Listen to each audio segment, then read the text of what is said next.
Yo, what up? What up? It's your boy Rush. Yeah, having technical difficulties, but we gonna get it in.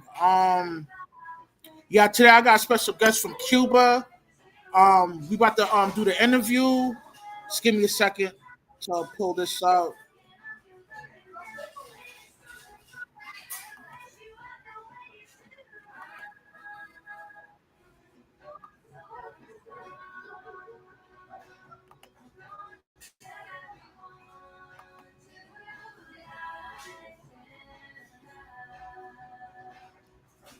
Hey, what's up? What's up? Introduce yourself to my audience. Let them get tell them your name. Let them know where you're from, and introduce yourself real quick. Ah, okay. Hello to everyone. My name is Diana Delis. I'm from Havana. I'm 26 years old, and I've been doing a lot of work when it comes to the Haitian community here in Cuba, especially in Havana.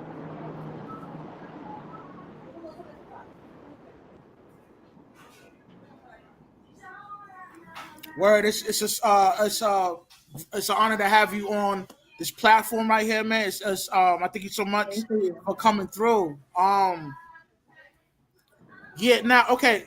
My first question for you would be is what is it like growing up in Cuba as a Haitian descent, and do people treat you differently because of your ethnic background? So here, for us, that we are Cubans with Haitian descendants, is typically normal because Haitians have been here since the Haitian Revolution, coming to the country, and they has always been accepted. So for us, which is different, is the language, because some of us who have a lot of family members that still speak in Creole, the other that is the majority will speak in Spanish. There is our birth language, but still we will still practicing all of the culture, stuff like the cooking, the events, the historical events that happen in Haiti, still celebrated in here. But what I'm doing now is to for us to still maintaining our culture growing in the country. Okay, that's cool. What are some of the places would you recommend Mhm. somebody to go visit that never been to Cuba before? Of course, has to be Havana. Me as a tour guide, that is our main job, especially Havana, that is the capital, has lots of places like like the fortress of St. Charles of the Cabin. That is a military, historical place that you can see the cannon shot. That is a typical, ceremony that happens every night in here in Havana at 9 o'clock. You can have the nicest viewpoint from the whole capital. You can take an all classic car tour. Still somehow support the Cuban people. That is the main visa for American people to visit the country and explore the whole city. Then other cities can be Trinidad, Santiago de Cuba, more if you're a Haitian descendant. Coming to Santiago, it would be one of the epicenters of the Haitian communities in here in Cuba. And it has different historical sites, including the Haitian house. Okay, the people from my country, they don't. Can you hear me? Yes. The people from my country, because I'm from the United States or whatever, they don't know that there's a large Haitian community in Cuba. Can you explain to them the history that caused a lot of Haitians to migrate from Haiti to Cuba? Yeah. So it come from very, old times after the Haitian Revolution. Lots of French refugees running away from Haiti settled in the eastern side of Cuba. That includes the city of Guantanamo, that is the Haitian capital when they have the most Haitians living in Cuba. In the main are Guantanamo, which is Guantanamo Bay, that all Americans should know what it is, Guantanamo, and then Santiago de Cuba, living now around 500,000, close to 1 million of Haitian descendants living in Cuba. Not pure Haitians, It's Cuban people that has Haitian ancestry, family members that came from Haiti. There are lots of Cubans that don't know that they have Haitian roots, which is typical. Some I'm afraid to even admit that they have Haitian roots too. You know, Yeah, Haitian. Some are proud, some are not.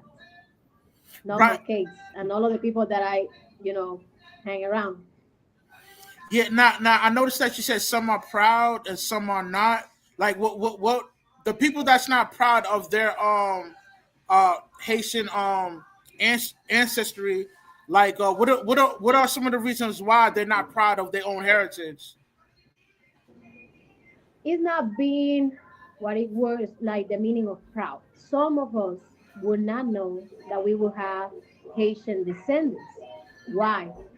Creole for here were forbidden for a long time to speak for the main Haitians. Remember, if you were, for example, if you were Haitian coming to Cuba and you are entering into a school, your main language is going to be Spanish, not Creole. Some of them were forbidden to speak Creole. They basically say, I'm not Haitian. And there will be people here having French last names, and they will say that they come from France, being black. That's my point. Okay, okay. Now, I know, like, okay, like for those who never been to Cuba before, like, if you go to Cuba, Yes. right, like there's second language within that country is Creole because there's such a large population of Haitians out there. Um, Yes. can you explain to us what like because I know now you guys got a school that caters to the Haitian community out there. So can you explain what was the process to build that school out there? Yes. Yes. So we have this school that I have on my reels on Instagram, and it will be the first school of Haitian Creole here in Cuba. You know, like an official school just to learn the language for all of the Cuban descendants, Haitian descendants. So, first, that place was the unique library of Haitian Creole books and bibliography in the whole entire country. So, we already have like the location, and me talking using my platforms, and people get to know that we have the big Haitian community here. We decided to have a room inside of a library building there with all of the books, the boards, and then the Haitian diaspora supporting us with school materials. We opened a school. It's about to be a year now, and we are on plans of opening another one. We already have some too after we opened the Havana school in Santiago de Cuba too. Oh man, I'm excited that the people that's Haitian descent out there is able to learn their own culture and their language, man. I think it's very important to know who you are as a person because not knowing who you are, you develop a lot of anger and frustration. You know what I mean? And I think that's dope that Cuba allows the Haitian people out there to learn their heritage out there. Now Yes. you as a Haitian descent yourself, like have you ever thought about learning the language, taking classes, and if so, like Yes. yeah, okay, okay, Yeah, that was one of my main principles starting the school because me representing like the Cuban Haitian people here, like people we just like, can you not speak Creole? It's not making sense. word So you're word, probably gonna say that you come from Haitians and you're not gonna speak Creole. So then I talked with the director of the library and we say, okay, we had a bunch of locals here that have Haitian roots and they cannot speak Creole. So, it's not adding up. And that was the main goal for us that, we have a lot of generations that cannot speak Creole and they're Haitian descendants. right, So right, the ones that are older, that that are very fluent in it, because in cities in Guantanamo, there are people, Haitian descendants, they only speak Creole. They don't speak Spanish at all. right, and Yes, yeah, and that's why I was explaining to the people that like because of such a large population of Haitians out there, y'all second language is Creole out there. Know what I mean? yeah, Which yes, the average person from the United States wouldn't know that, because this is the that kind of history is not taught within our country, like they kind of Mm. dismiss anything that's dealing with black history out here in the United States, so I think that's dope that we're able to people from where I'm from what's going on in Cuba right now, um now, yo, your English Yeah. is on point. Like where'd you learn how to speak English? Ah, since I was a little kid, here you are. It's like not compulsory, but it's really like you have to speak English. So I used to be in a private school, and I did the Cambridge exams and everything. So I developed English. Okay, now, Literally, I was just like pushed to go there to learn English right. since a little kid. Now, do you get more job opportunities in Cuba by speaking fluent English? Yes, tourism is our main income in the economy. Okay, So, okay, okay. you have to. You have to. Definitely. Man, And I want to say, sorry, I want to say for the people that don't know our history, as Cuban Haitian descendants, recently we shoot up a documental that is coming out next month and it's going to be on YouTube, Nula Pare. So it was made by a Haitian American journalist that came and met up with all the community and she shoot all of the life testimonies, interviews. When it's available, I'm gonna send you the link so you share it and people will yeah, yeah, understand I most where it's definitely would moving. share it. And I do a Yeah. reaction to it too. Man, I Mm. think that's dope, man. That's Yeah. incredible. Now, Sí, sí, sí, like, sí, sí, have you same. ever lived in the United States before, or you just lived in Cuba your whole entire life? Whole time. Never been outside. Now, It's do it's a you, do little bit hard to afford travel outside. okay, okay, okay, I can understand that. My next question for you is, okay, okay, what inspires you to become a content creator? I think you're an incredible content creator, and you got a lot of good material on your YouTube channel, your Instagram. Yeah. What made me become one? Yeah, yeah. What Sorry. made you become a content creator? Like, what inspired you to Ah, become a yes. content creator? So, see, because I'm a tour guide, so promoting my business was the main goal. But then I noticed that every time that I have, like, I do a very popular tour that is for, like the Afro-Cuban culture. And most of the time, they talk always about Africa, and they kind of forget the Caribbean influence.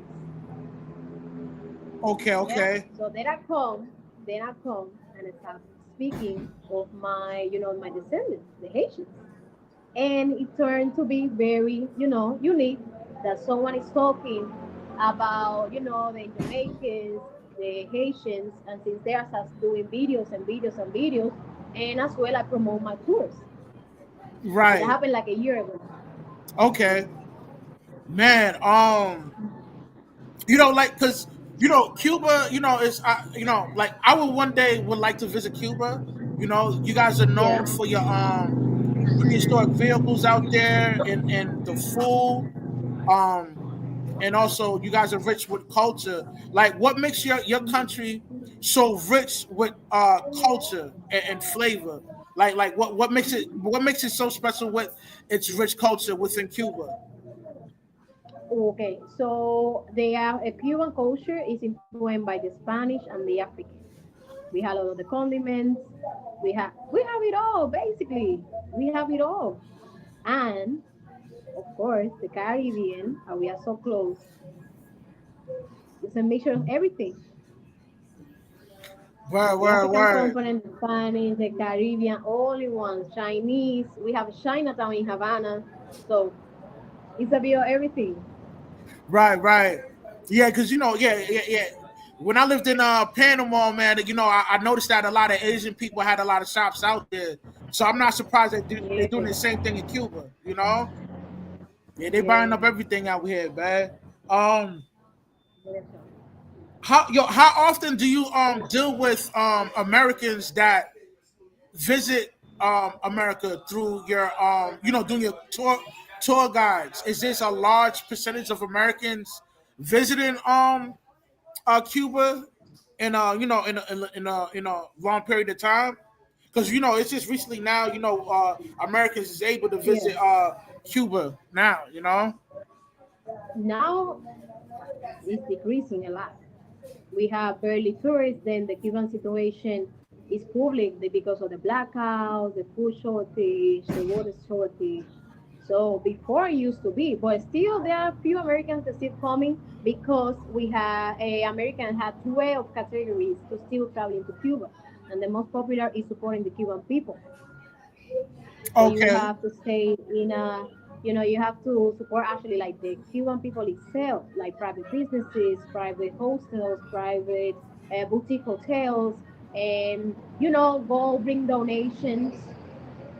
They have lots of Americans that still have like a large, community that they help before Trump can arrive to the government and it's still coming. But that's very low at the moment. Okay, okay. Now, I noticed that you smoke Cuban cigars. Like, uh, what Yes, makes the Cuban cigar? Because Cuba is known for their cigars, man. So, explain to us yes. on why Cuban cigars is so special throughout the whole world. Ah, for example, there is this area they produce the best cigars in the island that is called Viñales. No chemicals at all. No nicotine, no alquitrán, the soil, perolytic style soil, the best of the best, the sun, the temperature, Okay, okay, the best of the best. man. Yeah, the soil is what it gives, the power in there. And then it's a cultural stuff here. When you go wake up in the morning, these farmers have the cigars, the Cuban coffee. That's like the vitamin of the day. Man. Yeah, I had a Cuban cigar before, I mean, and it's good stuff, man. Good stuff. Yes. Now, Like a nice cohiba, for sure. word, word. Cohiba Montecristo, Batagas, Schumann. Those are the best. Now, since you're from Cuba, like, what are some of your favorite Cuban dishes out there that you like to eat out there? Woo! Shredded beef meat with pepper, not spicy. That's the thing. If you are Haitian coming to Cuba, you should bring your Tabasco or your pickles because we don't do spicy Okay, at all. okay, Shredded beef meat. We have boiled tapioca, maduros, fried bananas, fried plantains. Grilled chicken, mixed meat. okay, We have a okay. whole lot. The typical We have a whole lot. okay, the typical Cuban dish. Okay, um, Yeah. now, like, okay, since you're like a content creator, right? Like, would you ever want to collab with any other content creators? And if so, like, who would you collaborate with? Right now, I'm open to every type of content. Every type of content, like more cultural and traveling. That's my niche actually.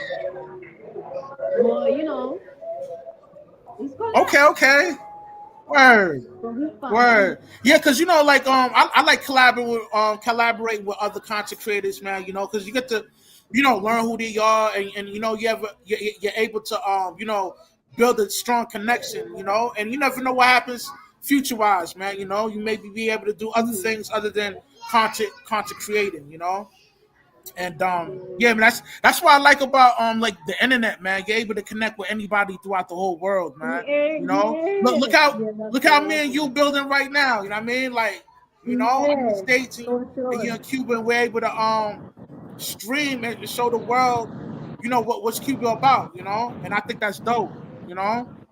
Yeah. Um, Even for me, I learned like because of the collabs, we have built up a lot for the Haitian community here. The right, magazine with the radios, donations, and we have built them all pretty by internet. right, and yeah, man. I Mhm. mean, it's just, man, it's incredible, man, about how the internet changed the world on a positive note. I mean, there is some negative things about the internet, but this is a positive outcome from the internet and all that. I mean, now I know Cuba. I mean, like it's political. Blueprint is kind of different from ours. And there was a famous dictator named Fidel Castro. Like, what are your thoughts on Fidel Mhm. Castro? Like, do you think he did anything positive for the country of Cuba? Well, before we used to have a dictatorship before, he used to have two. And like the fact that he supported the education, the housing problems that we used to have, and a whole bunch of problems is a good sense. So then after that, things have changed for Right the now, good and the worst too. So do you think the kind of political blueprint you guys have in Cuba, do you think that hinders Cubans or the economy to flourish, to be successful on the economic tip? sorry, what? So can you repeat? Like okay, Cuba's a communist country. Like, do you think that because of its communist political blueprint, does that cause Mhm. like Cubans not to be successful? Like, do you think it hinders them from Yeah, becoming successful? could be, because yeah, there are a lot of like organizations that Cuba only will work or collaborate as long as they are communists like we are.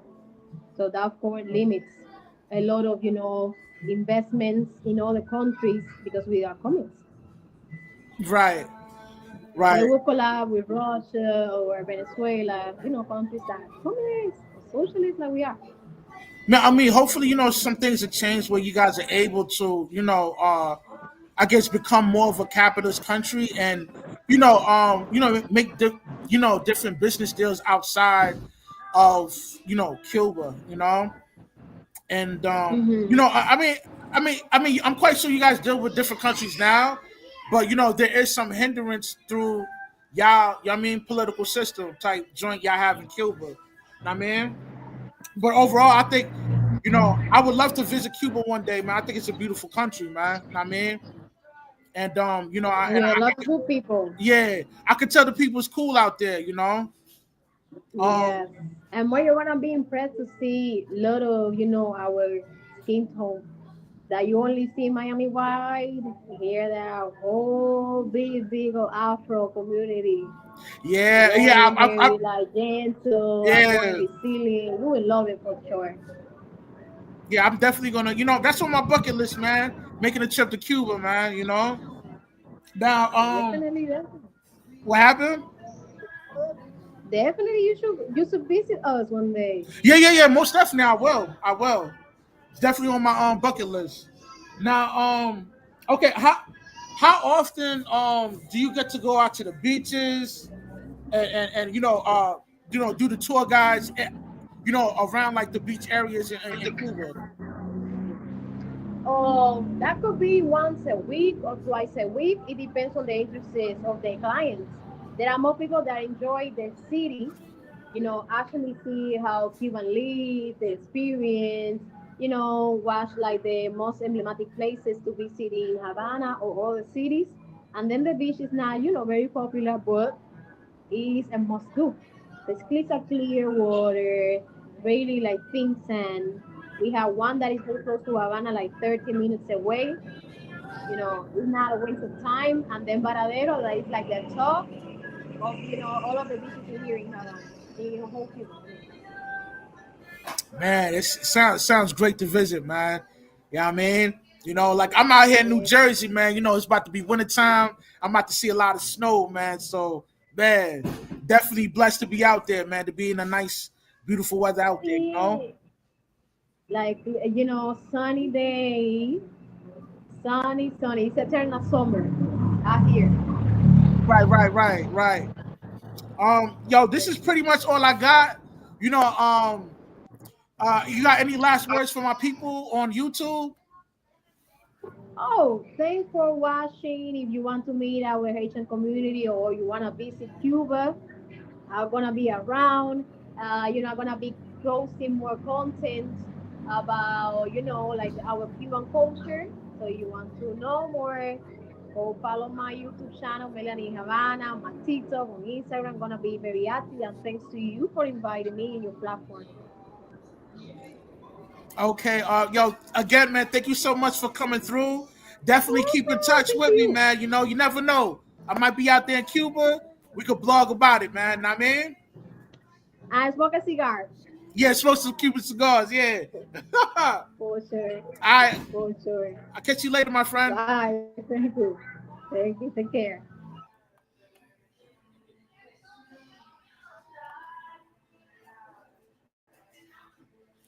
Yo, it's your boy Rush. Interview's completely over. I mean, like,